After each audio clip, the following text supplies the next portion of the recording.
ক্ষমতা মানুষকে বদলে দেয়, এই কথা আমরা সবাই শুনেছি। কিন্তু ইতিহাসে এমন কিছু রানী ছিলেন যাদের হাতে ক্ষমতা শুধু মানুষকে বদলায়নি, বরং হাজার হাজার মানুষের ভাগ্য, জীবন এবং মৃত্যুকে নির্ধারণ করেছে। কল্পনা করুন, আপনি একটি রাজ্যে বাস করছেন। দিনের বেলায় সবকিছু স্বাভাবিক মনে হলেও রাত নামার সঙ্গে সঙ্গে চারদিকে ছড়িয়ে পড়ে আতঙ্ক। কেউ জানে না পরের দিন সূর্য ওঠার আগে কে জীবিত থাকবে আর কে হারিয়ে যাবে ইতিহাসে অন্ধকারে। কেউ ছিলেন এমন এক রানী যার বিরুদ্ধে অভিযোগ ছিল শত শত তরুণীকে নির্যাতন ও হত্যা করার। কেউ আবার নিজের ক্ষমতা ধরে রাখতে নির্মমভাবে মৃত্যুদণ্ড দিয়েছেন অসংখ্য মানুষকে। কেউ ধর্মের নামে আগুনে পুড়িয়ে হত্যা করেছেন নিজেদের প্রজাদের। আর কেউ এমন এক ভয় ও গুপ্তচরের সাম্রাজ্য তৈরি করেছিলেন যেখানে একটা ভুল কথা বললেই মিলত মৃত্যুর শাস্তি। তাদের প্রাসাদ ছিল সোনা ও রত্নে ভরা, কিন্তু সেই প্রাসাদের দেয়ালের আড়ালে লুকিয়ে ছিল রক্ত, ষড়যন্ত্র, বিশ্বাসঘাতকতা এবং অসংখ্য মানুষের কান্না। কিন্তু প্রশ্ন হলো, তারা কি সত্যিই ইতিহাসের সবচেয়ে নিষ্ঠুর ও ভয়ঙ্কর রানী ছিলেন, নাকি তাদের বিরুদ্ধে লেখা হয়েছে এমন গল্প যা তৈরি করেছে তাদের শত্রুরা? ইতিহাস কি আমাদের সত্য বলেছে, নাকি আমরা শতাব্দীর পর শতাব্দী ধরে শুনে আসছি এক পাক্ষিক কাহিনী? আজকের এই ভিডিওতে আমরা প্রবেশ করব রাজকীয় প্রাসাদের সেই অন্ধকার করিডরে, যেখানে ক্ষমতার জন্য ভাই ভাইকে হত্যা করেছে, সন্তান মায়ের বিরুদ্ধে ষড়যন্ত্র করেছে, আর একজন রানীর আদেশে মুহূর্তের মধ্যে শেষ হয়ে গেছে শত শত মানুষের জীবন। এরা ছিলেন বিশ্বের সবচেয়ে বিতর্কিত, সবচেয়ে কুখ্যাত এবং অনেকের মতে ইতিহাসের সবচেয়ে ভয়ঙ্কর রানী। নাম্বার 3। মেরি জন্মগ্রহণ করেন 18 ফেব্রুয়ারি 1516 সালে ইংল্যান্ডের Mary the first of England হিসেবে। তিনি ছিলেন ইংল্যান্ডের রাজা হেনরি দ্য 8 এবং তার প্রথম স্ত্রী ক্যাথরিন অব এরাগনের একমাত্র জীবিত সন্তান। শৈশবে মেরি ছিলেন অত্যন্ত শিক্ষিত। তিনি ল্যাটিন, স্প্যানিশ, ফরাসি এবং সঙ্গীতে দক্ষ ছিলেন। অনেকে বিশ্বাস করতেন তিনি ভবিষ্যতে ইউরোপের সবচেয়ে শক্তিশালী রাজপরিবারের সঙ্গে বিবাহ বন্ধনে আবদ্ধ হবেন। কিন্তু তার জীবন বদলে যায় যখন হেনরির অষ্টম পুত্র সন্তান না পাওয়ায় ক্যাথরিনকে বিচ্ছেদ করতে চান। হেনরি অষ্টম তখন ক্যাথরিনকে ত্যাগ করে অ্যানে বুলেনকে বিয়ে করেন। তখন মেরির পৃথিবী ভেঙে পড়ে। মেরি ছিলেন অত্যন্ত ধর্মপ্রাণ ক্যাথলিক। যখন হেনরি অষ্টম রোমান ক্যাথলিক চার্চের সঙ্গে সম্পর্ক ছিন্ন করে ইংল্যান্ডে নতুন চার্চ প্রতিষ্ঠা করেন, মেরি সেই সিদ্ধান্ত কখনো মেনে নেননি। হেনরি অষ্টমের মৃত্যুর পরে প্রথমে তার পুত্র এডওয়ার্ড সিক্সথের রাজা হন। এডওয়ার্ড ছিলেন কট্টর প্রোটেস্ট্যান্ট।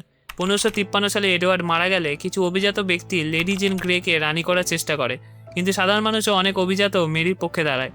মেরি দ্রুত সমর্থন সংগ্রহ করে লন্ডনের দিকে অগ্রসর হন এবং শেষ পর্যন্ত ইংল্যান্ডের প্রথম স্বীকৃত নারী শাসক হিসেবে সিংহাসনে বসেন। সিংহাসনে বসেই মেরি সিদ্ধান্ত নেন যে ইংল্যান্ডকে আবার ক্যাথলিক দেশে পরিণত করবেন।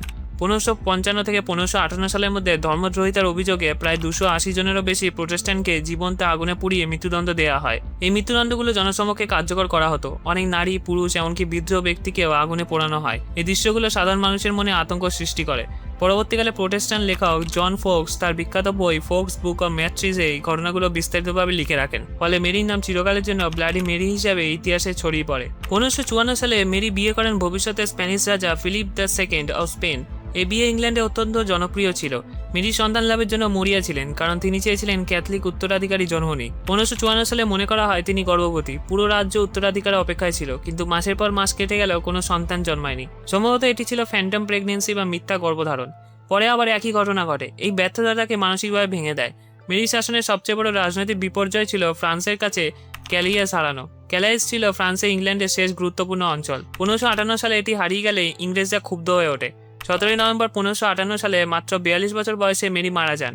তার মৃত্যুর পর সিংহাসনে বসেন তার সৎ বোন এলিজাবেথ দ্য ফার্স্ট। এলিজাবেথ পুনরায় প্রোটেস্ট্যান্ট নীতি প্রতিষ্ঠা করেন, ফলে মেরির ধর্মীয় সংস্কারের অধিকাংশই কয়েক বছরের মধ্যে বিলুপ্ত হয়ে যায়। নাম্বার 2। রানা ভালোনা প্রথম জন্মগ্রহণ করেন 1778 সালের দিকে মাদাগাস্কারের মেরিনা রাজ্যের এক সাধারণ অভিজাত পরিবারে। তার আসল নাম ছিল রামাভো। তার জীবনের মোড় ঘুরে যায় যখন মাদাগাস্কারের শক্তিশালী রাজা অ্যান্ড্রিয়ামো পোয়েন নিমারিনা তার বাবাকে একটা ষড়যন্ত্রের খবর দেওয়ার জন্য পুরস্কৃত করেন। সেই পুরস্কার হিসেবে তরুণী রামাভোকে রাজপরিবারে নিয়ে আসা হয় এবং পরে তিনি ভবিষ্যৎ রাজা রাদামা ফার্স্টের স্ত্রী হন। 1828 সালে রাজা রাদামা প্রথমের মৃত্যু হলে স্বাভাবিক উত্তরাধিকার ছিলেন তার ভাতিজা, কিন্তু রামাভো দ্রুত সেনাবাহিনী একাংশ প্রভাবশালী অভিজাতদের সমর্থন জোগাড় করেন। ক্ষমতার লড়াইয়ে তিনি সফল হন এবং নিজেকে রানা ভালোনা প্রথম নামে মাদাগাস্কারের রানী ঘোষণা করেন। ক্ষমতা দখলের পর তিনি সম্ভাব্য প্রতিদ্বন্দ্বীদের নির্মমভাবে হত্যা বা নির্বাসিত করেন।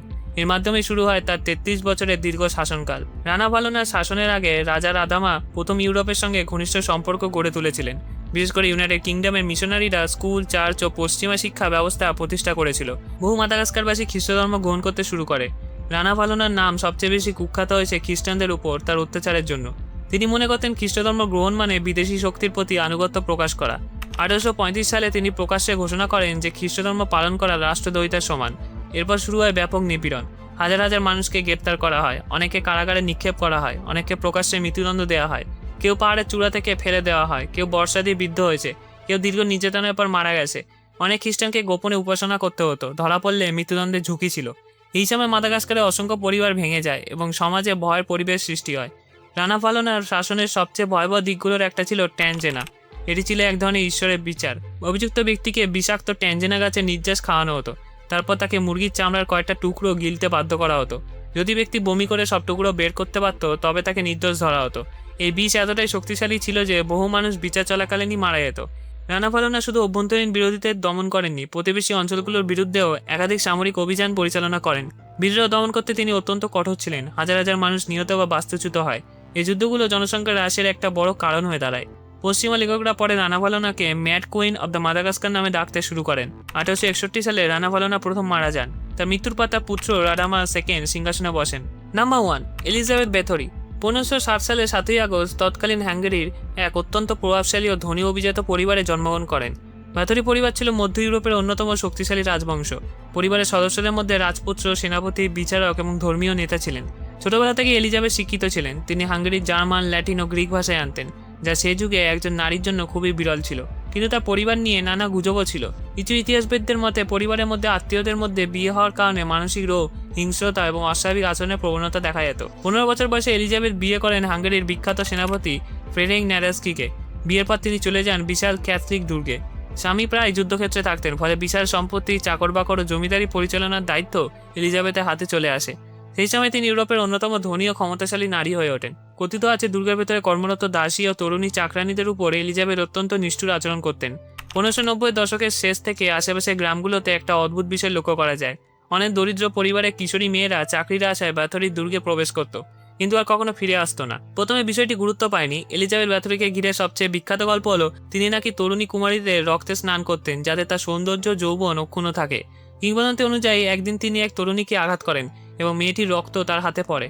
এরপর তিনি মনে করেন যে তার ত্বক আরও সুন্দর দেখাচ্ছে। সেখান থেকেই নাকি রক্তে স্নানের ধারণা জন্ম নেয়।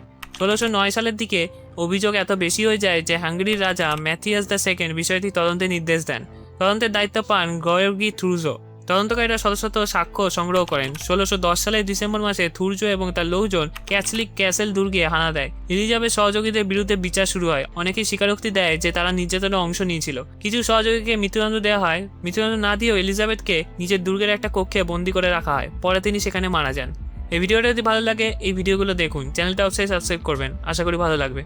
ধন্যবাদ।